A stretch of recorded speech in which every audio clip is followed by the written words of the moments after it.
Eu sou George Borges, esse é o canal Vida Transformada. E como você está? Tá tudo bem? Tá tudo numa nice? Como é que você está levando esses dias difíceis, esses dias de grandes desafios? Eu quero dizer para você que este canalzinho aqui está crescendo devagarzinho, mas com a sua ajuda, com o seu compartilhamento, com o seu comentário, com o seu likezinho. E quando você ativa aí o sininho, aí nós crescemos um pouquinho mais. Nosso intuito é trazer a cada um dos senhores, das senhoras, cada um jovem, criança, adolescente, conhecimento, informação. E hoje não vai ser diferente. Os nossos vídeos têm sido de grande relevância. E se você ainda não assistiu, assista os últimos. BBB, você participa disso. BBB, o laboratório, geopolítica. E nós vamos falar um pouquinho mais sobre geopolítica de forma profética. E hoje eu quero falar sobre um assunto fantástico que você vai gostar demais. Presta atenção. Brasil, o calcanhar de Aquiles do dragão.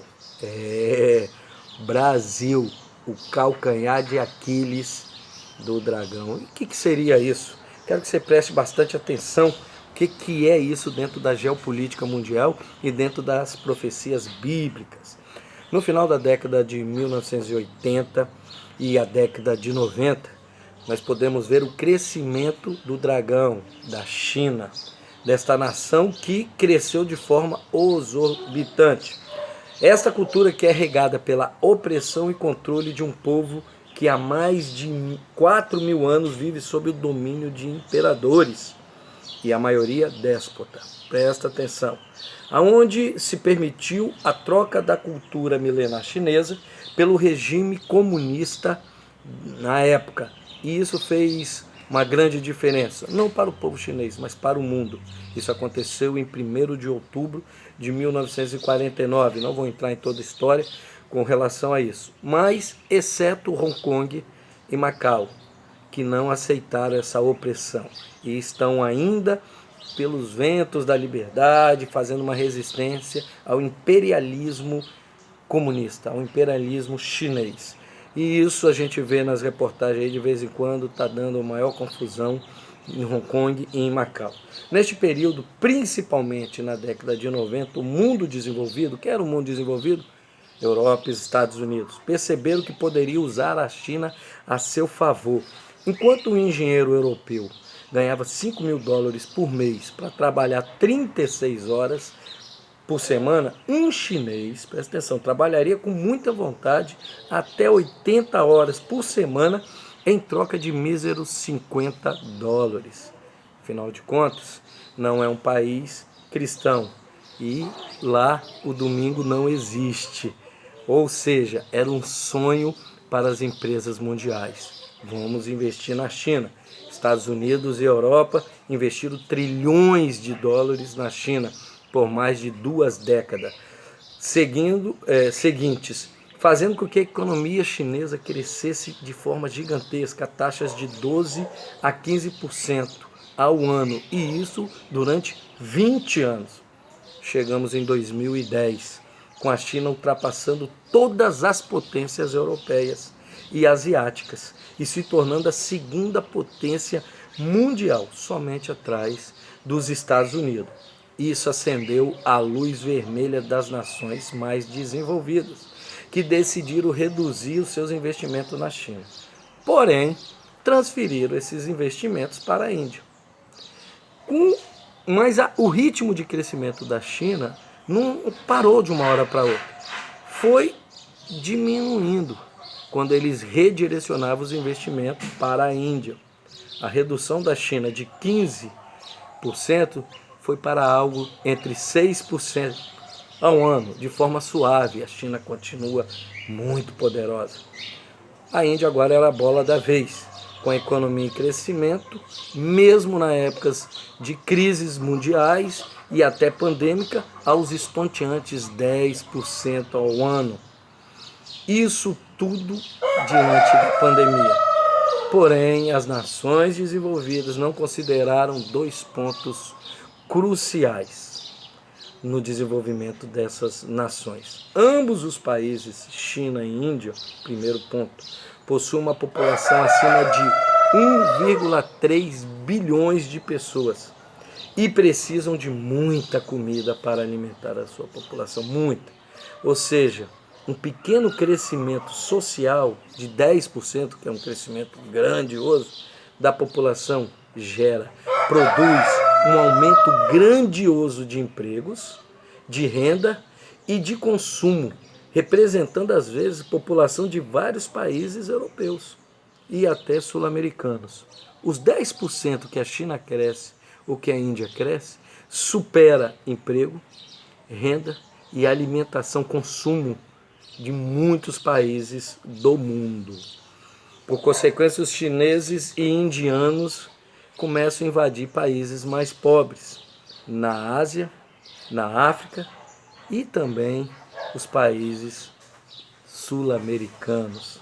Preste atenção, apenas 1% dos chineses e indianos mais ricos que decidem ou resolvem investir seus lucros na Europa, nos Estados Unidos, criam e têm criado um problema no sistema bancário mundial. A China hoje já possui só nos Estados Unidos 4 trilhões, presta atenção, 4 trilhões em títulos do Tesouro Americano e investimento em diversos países pobres. No Brasil, por exemplo, tem 1,5 trilhões de dólares investido. 1,5 trilhões de dólares. Mais um detalhezinho, estes povos, tanto os indianos como os chineses, eles prezam muito pouco pela ética ou valores morais, tendo em vista que eles não vivem o mundo judaico-cristão.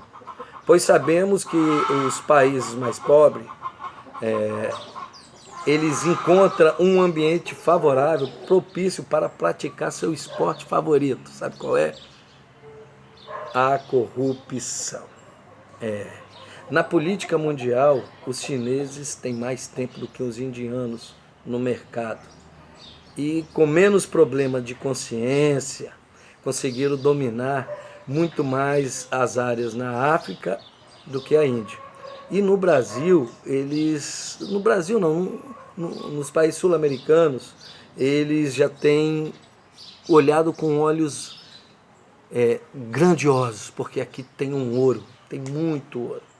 Eles viram que a América do Sul é interessante, é uma joia muito preciosa, e a joia mais rara da coroa é o Brasil.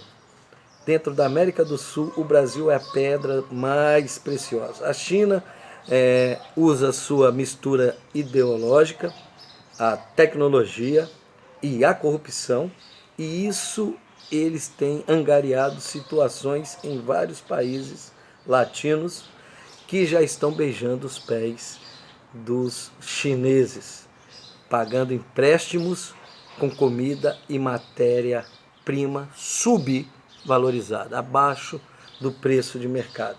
Mas o sonho de consumo dos chineses sempre foi o Brasil, por vários detalhes que veremos nos próximos vídeos. Farei 2 videozinhos, esse primeiro falando de uma forma mais no contexto geopolítico e o outro de uma forma no contexto mais profético do que o Brasil representa.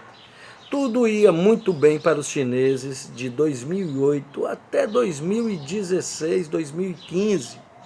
O mundo acordou, a coisa começou a apertar, eles iam investindo e comprando algumas empresas no país, no Brasil, sobretudo no estado de São Paulo. Mas quando os chineses finalmente resolveram comprar o Brasil, eis que os brasileiros, alheios a tudo, sem saber de nada que passava na política mundial, no mundo, resolveram colocar o tal do Bolsonaro na presidência. E aí, o calcanhar do dragão, o calcanhar de Aquiles do dragão começou a manifestar. Pois problemas dos governos passados, que prometeram mundos e fundos para os chineses, começaram a ser travados. As grandes promessas que foram feitas aos chineses a custo de grandes propinas, lotes de propinas, houve um travamento, porque havia uma garantia de recursos naturais por 500 anos. 500 anos os governos passados garantiam aos chineses isso. Ei, entenda, mesmo o Dragão comprando muitas terras, cooperativas agrícolas, empresas, portos, ferrovias, entre outros, suas atividades cada dia estão mais restritas no Brasil. E por quê? Por causa da xenofobia que está à flor da pele. Jorge, o que é xenofobia? Xenofobia é desconfiança, temor ou antipatia por pessoa estranha ao meio daqueles que as ajuizam, ou pelo que é incomum ou o que vem de fora do país. Estamos vivendo xenofobismo. Eu e você podemos parar e analisar. E um chinês, fazer negócio com um chinês, todo mundo hoje está desconfiado. Você deve estar assim, né? Você deve estar pensando assim, nós estamos com xenofobia, não queremos esses camaradas, porque eles são como gafanhotos, presta atenção. A realidade é que os chineses começaram a sofrer na América do Sul. Investiram muitos bilhões na Venezuela, confiantes no petróleo da Venezuela, mas a produção de 3,5 milhões de barris diários, 3,5 milhões de barris diários, caiu para 400 mil.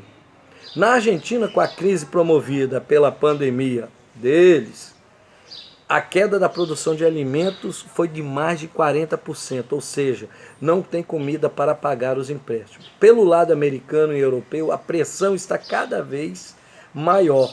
Os acordos comerciais que privilegiavam a China nos mercados mundiais estão um a um sendo revistos, com sérios prejuízos aos chineses. Até Joe Biden, esse que ficou no lugar do Trump aí, presidente dos Estados Unidos, continuou com a política restritiva americana, desde o início com Donald Trump com relação à China. E aí, tem um versículozinho para entrar aí. Mas o versículo está em 1 Timóteo 6, de 9 a 10. Mas os que querem ser ricos caem em tentações, em laços, em muitas concupiscências loucas e nocivas, que submerge os homens na perdição e ruína, porque o amor ao dinheiro é a raiz de todas as espécies de males, e nesta cobiça alguns se desviaram da fé e se transpassaram a si mesmos com muitas dores. Os chineses até estão um pouco fora disso, porque a grande maioria não tem fé, não acredita, são ateus, e aí eles não têm uma ética correta, inclusive para os negócios. Portanto, fica a grande interrogação, já vou começar a encerrar. Qual será a consequência disso tudo para a China, para a Índia e para o restante do mundo? As questões comerciais dos chineses com o mundo são os menores problemas, pois de fato a China vai continuar a vender seus xinguilins por um bom tempo. Porém, o grande problema será arranjar comida para quase 3 bilhões de chineses e indianos, que estão ficando cada vez mais ricos e exigindo cada vez mais comida nos seus pratos. Presta atenção. Quero encerrar fazendo uma matemática profética. Vamos fazer uma matemática profética, matemática profética. Portanto, o grande problema é que a crise alimentar já está batendo a porta de todas as nações.